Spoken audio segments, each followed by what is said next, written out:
Shalom. Salam berbahagia di dalam nama Tuhan kita Yesus Kristus. Di pagi hari ini kita akan mendengarkan firman Tuhan kepada keluarga-keluarga yang mendahului. Mereka ada di tempat penantian. Kita yang masih hidup dan bernapas, selagi waktu yang ada kita mendengarkan sabda dan firman Tuhan.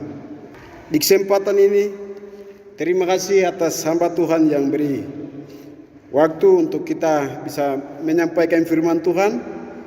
Kiranya Tuhan Yesus memberkati. Kita masuk di dalam firman Tuhan yang terdapat di dalam Matius pada pasal yang kelima ayat 1 hingga ayat 12.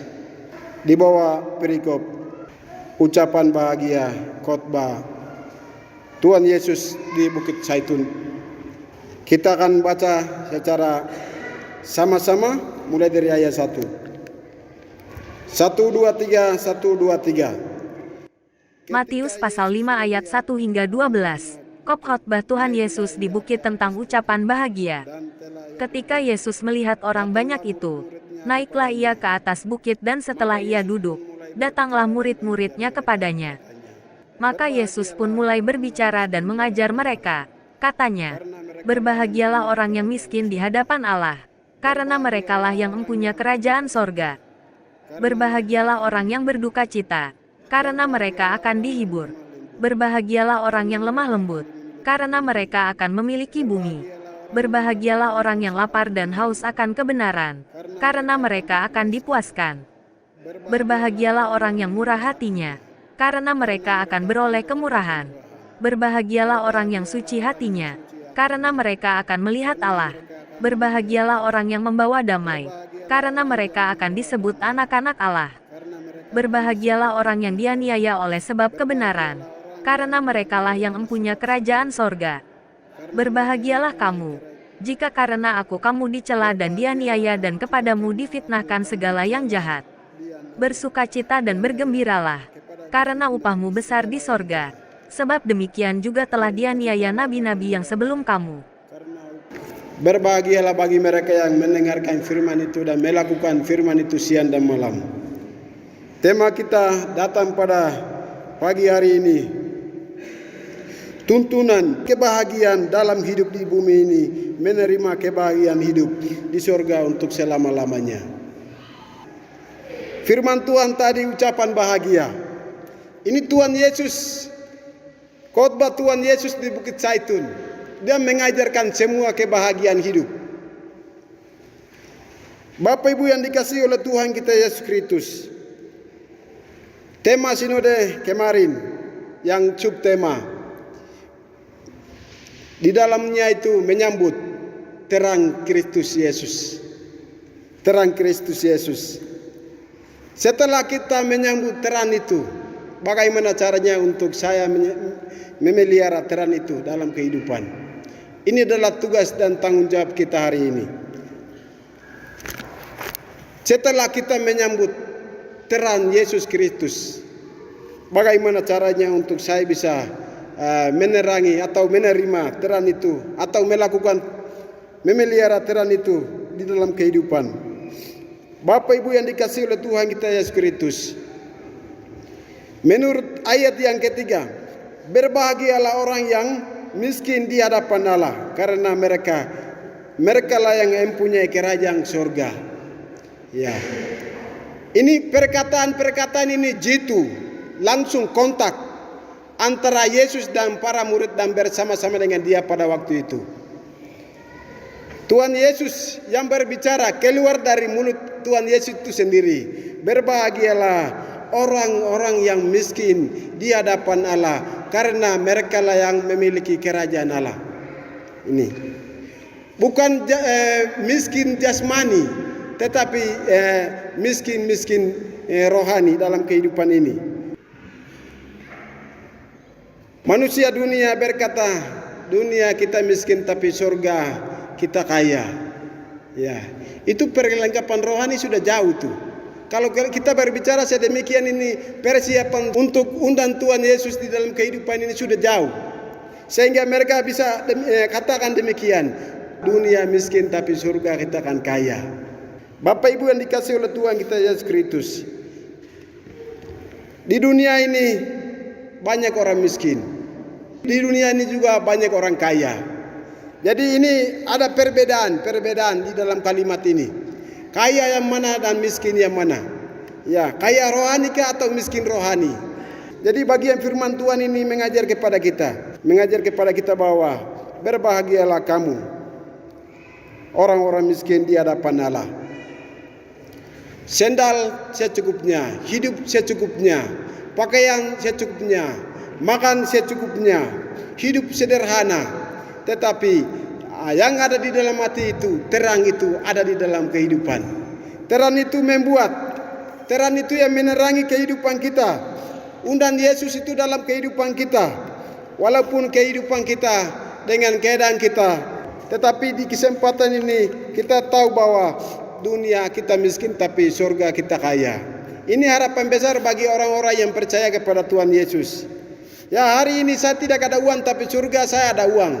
Apa yang saya miliki, apa yang saya punya, saya kembalikan dengan sepenuh hati. Apa yang saya punya hari ini dengan tidak tahan-tahan, saya kembalikan kepada Tuhan dengan sepenuh hati. Ibu janda pada saat Tuhan Yesus di bait Allah, dia memberikan persembahan itu 5 perak. Itu semua hasil usaha dari ibu itu. Sehingga Tuhan Yesus berkata, kamu yang lain itu kamu beri kelimpahan, tetapi ibu yang berikan persembahan ini hanya karena kemurahan. Bapak Ibu yang dikasih oleh Tuhan kita Yesus Kristus. Jadi di dalam dunia ini kita miskin tapi surga kita kaya dengan firman Allah. Kemudian yang berikut adalah ayat yang keempat. Berbahagialah orang yang berduka cita, karena mereka akan dihibur.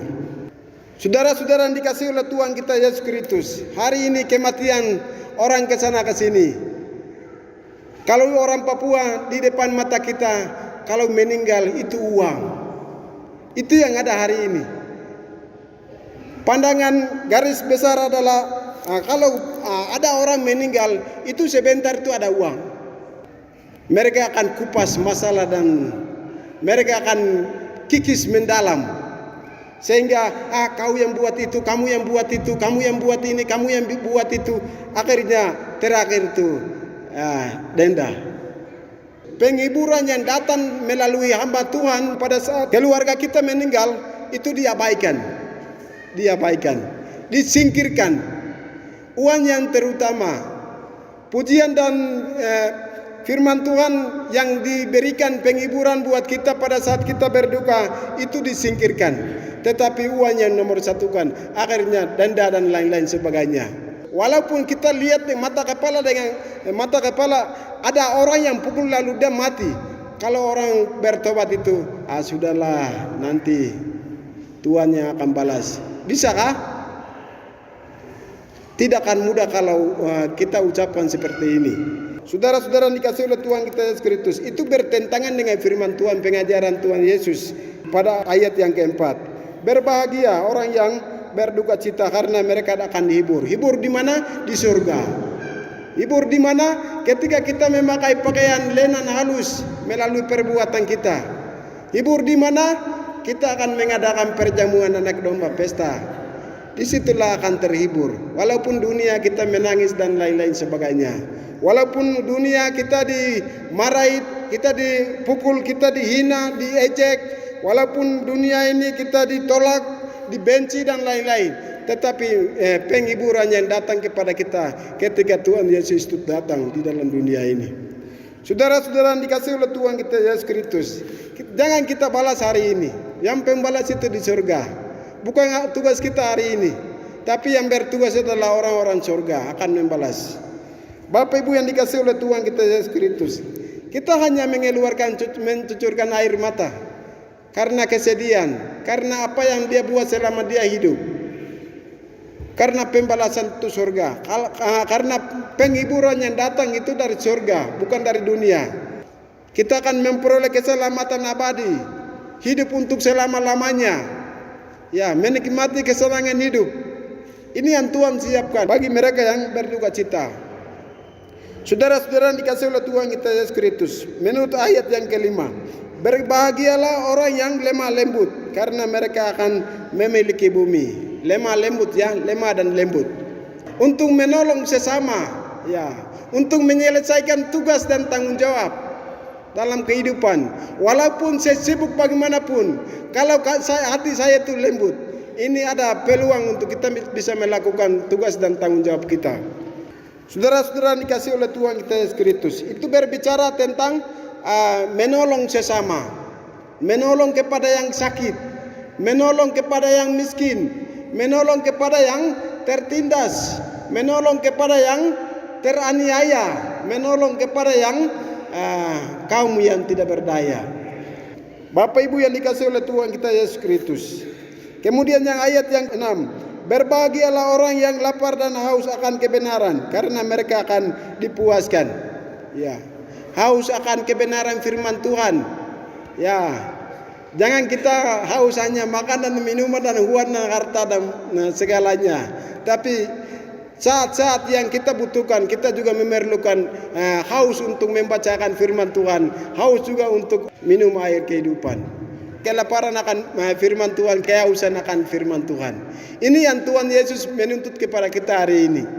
Ya, dunia hari ini dengan segala kekayaan dan kehormatan membuat tidak pernah untuk baca firman Tuhan. Ya, tidak pernah untuk kita rasa syukur yang kita bisa pulangkan dari dalam lubuk hati.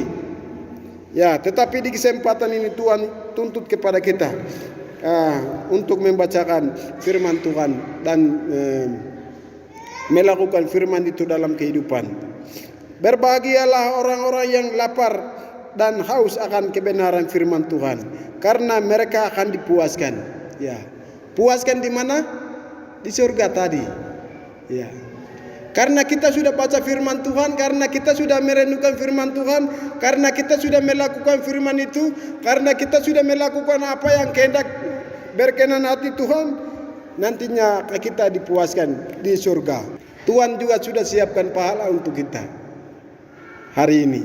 Kepada mereka yang membaca firman Tuhan, merenungkan firman itu siang dan malam, mereka akan menikmati bagian-bagian yang disiapkan itu di dalam kerajaan Allah.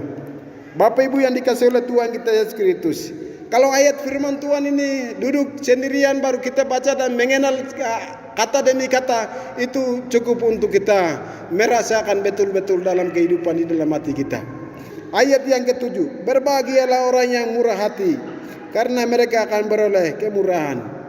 Orang yang murah hati, karena mereka akan memperoleh kemurahan. Jadi semuanya itu kembali kepada hati, bukan dari seluruh tubuh. Kalau hati itu baik, semuanya itu baik. Hati keluarkan air kehidupan, ya, semua akan perbuatan kita tentu di hadapan Tuhan baik. Karena hati yang bersumber dari segala kehidupan. Di dalam Amsal itu, jagalah hati dengan segala kewaspadaan, karena hati itu adalah sumber kehidupan. Ya, jadi Tuhan tuntut kepada kita itu berangkat dari hati, bukan dari luar. Ayat yang ke-8 ini, berbahagialah orang yang suci hatinya, karena mereka akan melihat Allah. Itu berbicara juga tentang hati ini. tentang hati. Berbahagialah orang yang suci hatinya. Ya, mereka akan melihat Allah. Ini kembali kepada hati tadi. Hati harus murni, supaya segala yang kita buat itu harus murni di hadapan Tuhan. Hati itu baik, segala yang kita buat di hadapan Tuhan baik. Hati kalau tidak baik di pandangan surga, kita jauh dari hadapan Tuhan. Jadi hati adalah bersumber dari semua yang kita buat selama kita hidup. Tuhan datang, nanti Tuhan akan melihat hati, bukan lihat hebohnya, bukan dilihat dari wajahnya, bukan dilihat dari kekayaannya, bukan lihat dari kehormatannya, kedudukannya, tidak, tetapi Tuhan akan melihat hati. Kepada dia yang melakukan firman itu siang dan malam dengan segenap hati, dia akan memperoleh semuanya ini. Bapak Ibu yang dikasihi oleh Tuhan kita Yesus Kristus, entah tidak memandang muka, barang siapa yang suci hatinya, ya, entah itu perempuan, entah itu laki-laki, entah itu anak-anak, entah itu bapak-bapak, ya, tidak pernah memandang muka. Entah itu orang miskin dan entah itu orang kaya, ya, entah itu cacat atau entah itu tubuhnya utuh, ya, tidak pernah melihat muka. Tetapi dalam firman Tuhan yang bagian yang ke-8 ini, suci hatinya. Bapak Ibu yang dikasihi oleh Tuhan kita Yesus Kristus, jadi hati kita dimurnikan selagi kita ada di dalam dunia ini. Hati kita dimurnikan oleh perbuatan-perbuatan baik. Hati kita dimurnikan oleh kesetiaan kita selama kita hidup. Hati kita dimurnikan hanya karena mengikut Tuhan Yesus dengan segenap hati. Hati kita murnikan melalui perkataan kita. Hati kita dimurnikan hanya karena pemberian apa yang kita beri kepada Tuhan dengan segenap hati. Tidak dengan sungut-sungut. Bapak Ibu yang dikasihi oleh Tuhan kita Yesus Kristus, hati kudus semuanya akan kudus. Hati bersih semuanya akan menjadi sempurna di hadapan Tuhan. Hati yang akan menjadi bersumber dari segala yang kita hidup. Kemudian ayat yang ke-9 ini, berbahagialah orang yang membawa damai, karena mereka akan disebut anak-anak Allah. Ya, kalau di dalam keluarga kita saling bisa memaafkan, kalau dengan orang lain itu bahaya bagi kita. Ya, sukar bagi kita. Salah satu contoh, kita disenggol dengan motor. Ya, karena orang itu saya tidak kenal apa yang saya keluarkan dari dalam mulut. Ya, anjing, babi, tidak tahu bawa, kau siapa dan lain-lain. Kita hanya berangkat dari hati tadi. Kita bisa keluarkan dari apa yang kita ada di dalam hati. Kalau apa dalam hati kita tuh firman berkuasa, dalam praktik pun juga akan bekerja. Firman dia melakukan segala kehidupan kita dalam dimanapun kita berada. Berbahagialah kepada mereka yang membawa damai, karena mereka disebut anak-anak Allah. Setelah kita baku marah antara satu dengan yang lain, setelah kita berbicara tentang gereja, di dalamnya itu kita bisa baku tegur dan lain-lain. Tetapi akhir dari itu, kalau yang punya Tuhan, sobat minta maaf. Kita hanya melengkapi. Sobat minta maaf karena saya keliru. Sobat minta maaf kita sebagai anak-anak Tuhan. Dan terjadi pertikaian itu karena di dunia ini. Surga baru kita akan hidup aman. Dunia itu semuanya kita terima. Bapak Ibu yang dikasihi oleh Tuhan kita Yesus Kristus, membawa damai. Ya, kepada mereka yang membawa damai ini tidak gampang. Ya, situasi bagaimanapun, kondisi bagaimanapun, melepaskan pengampunan yang bersalah. Kita juga bisa melepaskan pengampunan. Orang lain juga bisa melepaskan pengampunan kepada kami kalau kita salah di hadapan mereka. Saudara, Bapak Ibu yang dikasihi oleh Tuhan kita Yesus Kristus, jadi tidak segampang kepada mereka yang selalu membawa damai dalam kehidupan. Ya, Bapak salah tapi tegur dengan nyata. Mama tegur salah tapi tegur dengan nyata. Ya. Siapa dia di antara kita tegur dengan nyata? Karena kedamaian itu terjadi di dalam kehidupan kita. Kedamaian itu terwujud. Lalulah saya disebut anak-anak Allah. Ya. Kalau dibilang anak Allah, akhiri waris itu surga milik kita. Ya, kita memperoleh kehidupan baru untuk surga karena saya milik Tuhan. Karena saya disebut anak Tuhan. Di dalam firman Tuhan ini, yang penting kita berdamai dengan sesama, yang penting kita berdamai dengan organisasi, yang penting kita berdamai dengan tetangga-tetangga kita, yang penting kita berdamai dengan keluarga kita, yang penting kita berdamai dengan tempat di mana kita berada. Ya, dengan catatan yang bagian yang kedua itu, nantinya itu saya akan disebut anak Allah. Yang dikatakan anak Allah tadi, semua yang ada di dalam kerajaan surga itu akan diberikan. Anak yang satu-satunya. Bapak Ibu yang dikasihi oleh Tuhan kita Yesus Kristus. Tetapi dunia dewasa ini terjadi di dalam keluarga kita. Masak terlambat, piring yang bunyi dan panci yang bunyi. Hanya karena masak terlambat. Hanya karena anak kecil menangis. Yang berantakan itu orang tua. Hanya karena uang sedikit yang kita bisa gunakan. Itu bangkit amarah di dalam kehidupan keluarga. Tetapi kepada mereka yang rasa kedamaian itu ada di dalam hati, ya, inilah yang akan terwujud di dalam hati mereka, sehingga mereka akan disebut anak-anak Allah di dalam kerajaan Allah. Tuhan Yesus datang ke dalam dunia ini, kepada mereka yang menjadi anak-anak ini akan Dia akan angkat. Kepada mereka yang bukan menjadi anak itu tidak akan diangkat lagi bersama-sama dengan Tuhan Yesus. Lalu kita mewarisi kerajaan Allah. 10. Berbahagialah orang yang dianiaya oleh sebab kebenaran, karena mereka akan mempunyai kerajaan surga. Ini di dalam pelayanan kita. Ya, berbicara di dalam pelayanan kita. Kalau kita menjadi majelis, ya, kita menjadi hamba Tuhan, kita menjadi pemuda dalam sekolah minggu, kita menerima nama jabatan di dalam gereja untuk Tuhan. Jabatan-jabatan yang kita miliki ini bukan jabatan-jabatan yang tidak segampang. Bapak Ibu yang dikasihi oleh Tuhan kita Yesus Kristus, jabatan untuk dunia, jabatan juga ada di sorga. Asal kita pulangkan atau ikut Tuhan Yesus dengan segenap hati. Bapak Ibu yang dikasihi oleh Tuhan kita Yesus Kristus, kita tidak lama lagi kita dipukul, kita dihina, kita masuk di dalam ancaman yang cukup berat. Karena proyek Tuhan itu tidak ada uang akhirnya. Ada orang juga marah hari ini gereja Kemah Injil. Gereja Kemah Injil minta uang dan lain-lain sebagainya. Gereja Kemah Injil ini begini dan begini. Ada orang cerita, mereka juga keluar dari gereja kita hari ini. Keluar itu mereka bikin kalimat bercabang-cabang. Tidak apa-apa, tetapi kita ada di dalam Kristus. Karena ini panggilan. Dan ini pekerjaan dan pelayanan yang kita harus tempuh.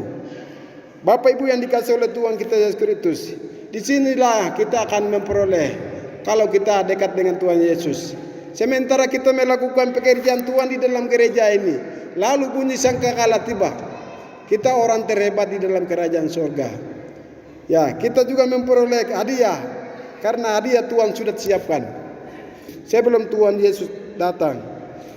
Kehidupan orang-orang percaya hari ini berbahagia orang-orang yang dianiaya oleh sebab nama kebenaran. Kita mau kasih tahu apapun yang kita punya hari ini kita bagi di rumah atau di gereja atau di mana saja. Kalau bertentangan dengan hati orang itu tidak terima, kita itu masuk di dalam keaduan. Kita dimarah, kita ditegur. Kamu apa? Kamu saja kamu tidak lakukan lagi baru dan lain-lain sebagainya. Akhirnya hati kita itu terpukul. Kita mau sampaikan firman Tuhan, dia tolak langsung menta-menta. Ini berbahaya dan ancaman bagi kita, bagi gereja Tuhan. Saudara-saudara yang dikasihi oleh Tuhan kita Yesus Kristus, hal-hal ini kita bisa kendalikan hanya karena Tuhan Yesus. Karena mereka lah yang mempunyai kerajaan surga.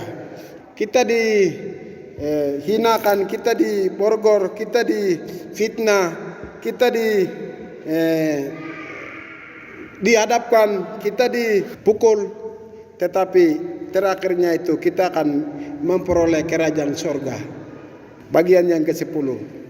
Kepada mereka yang melakukan hal-hal sedemikian ini, terakhirnya itu memperoleh kerajaan surga. Bapak Ibu yang dikasihi oleh Tuhan kita Yesus Kristus. Baru ayat yang ke-11. Berbahagialah kamu jika karena aku kamu dicela, dianiaya, dan kepadamu fitnahkan segala yang jahat. Ayat 10 dan ayat yang ke-11. Bapak Ibu yang dikasihi oleh Tuhan kita Yesus Kristus. Jadi kalau kita mau mengikuti Tuhan Yesus itu tidak gampang. Ya, kita mengikuti Tuhan Yesus itu tidak gampang. Orang bilang masuk gereja jadi dia ini baik-baik. Kehidupannya sudah dilimpahkan, kehidupannya sudah sehat-sehat, berkat juga selalu ada. Tetapi terakhirnya itu mengikuti Tuhan Yesus itu ancaman yang penuh, cukup luar biasa. Terakhir itu Tuhan Yesus gantung di kayu salib. Mengikuti jejak Tuhan Yesus gampang, tetapi dengar di telinga gampang, tapi sulit lakukan di dalam kehidupan ini. Bapak Ibu yang dikasihi oleh Tuhan kita Yesus Kristus, mengikuti jejak Tuhan Yesus, ya terakhirnya itu diludah, terakhirnya itu dipaku, terakhirnya itu dipukul, terakhirnya itu gantungkan dia di kayu salib. Kita juga kalau ikut Tuhan Yesus, nantinya itu akan sedemikian, Bapak Ibu. Jadi hidup di dalam Yesus itu tantangannya itu penuh, cukup luar biasa. Kalau sehat mungkin di kebun itu dihancur. Ya, bagian keuangan cukup, tapi mungkin di sisi lain itu mengalami kekurangan. Disitulah terjadi iman kita dibuktikan. Bapak Ibu yang dikasihi oleh Tuhan kita Yesus Kristus. Jadi di dalamnya itu kita tidak perlu takut karena kita bersama Yesus. Walaupun saya sakit, walaupun saya susah, walaupun saya mengalami kematian, walaupun saya mengalami kekurangan, walaupun saya mengalami ini dan itu, tetapi itu hanya dunia. Terakhirnya itu ketika mayat tiba di depan kita, masuk apa yang kita buat ini akan lihat di dalam kerajaan surga itu sendiri. Bapak Ibu yang dikasihi oleh Tuhan kita Yesus Kristus. Yang terakhir ayat 12. Bersukacitalah dan bergembiralah karena upahmu besar di surga. Sebab demikian juga dianiaya nabi-nabi yang sebelum kamu. Bersukacita dan bergembiralah. Ini salah satu kalimat yang kita bisa kuat di dalam diri kita. Karena zaman-zaman dahulu pun juga mereka demikian. Daniel dibuang, Yunus masuk di dalam ikan paus. Ya, terus siapa lagi? Stefanus dibuat dengan batu. Belandina digoreng. Ini contoh-contoh pada zaman dahulu, zaman perjanjian lama. Ini menguatkan kita hari ini, menguatkan kita. Tetapi di dalam ayat firman Tuhan 12, bersukacita dan bergembiralah karena upahmu besar di surga. Ya, orang-orang sedemikian ini akan masuk di dalam kerajaan surga lalu menerima upah. Ya, upah itu balasan dari setiap orang yang sedang melakukan hari ini, melakukan pekerjaan. Karena upah itu bukan manusia yang siap, Tuhan Allah yang siap di surga. Ya, upah atau hadiah. Hadiah Tuhan sudah sediakan bagi kepada mereka yang mengharap kedatangan Tuhan Yesus yang kedua kali. Jadi tugas dan tanggung jawab kita adalah bersukacita di dalam pelayanan dan bergembira di dalam pekerjaan Tuhan dimanapun kita ada. Saudara-saudara yang dikasihi oleh Tuhan kita Yesus Kristus, demikian firman Tuhan yang datang pada kita. Tadi tema adalah tuntunan kebahagiaan dalam hidup di bumi dan menerima kebahagiaan hidup di surga untuk selama-lamanya. Berbahagia, semua kebahagiaan yang Tuhan ajarkan dan Tuhan ingatkan kepada kita di dalam Matius pada pasal yang ke-5, itu kita terima dan lakukan. Karena kalimat-kalimat yang kedua itu sudah jelas buktinya. Ada yang menjadi anak-anak Allah, ada pula yang menerima kerajaan Allah, ada upah, kemudian kita juga memperoleh keselamatan abadi. di dalam kerajaan sorga. Demikian firman Tuhan yang datang pada kita di hari ini. Kiranya Tuhan Yesus memberkati. Akhir kata, perjanjian lama itu ditutup dengan kutukan di bagian Maleaki. Tetapi di dalam perjanjian baru itu dibuka dengan kebahagiaan hidup. Terakhirnya itu ada hadiah. Di dalam Wahyu pada pasal yang kedua, 3, di situ sudah jelas. Kepada mereka yang menang akan memperoleh hadiah. Ya, kebahagiaan. Demikian firman Tuhan yang datang pada kita di siang hari ini. Kiranya Tuhan Yesus memberkati.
Yesus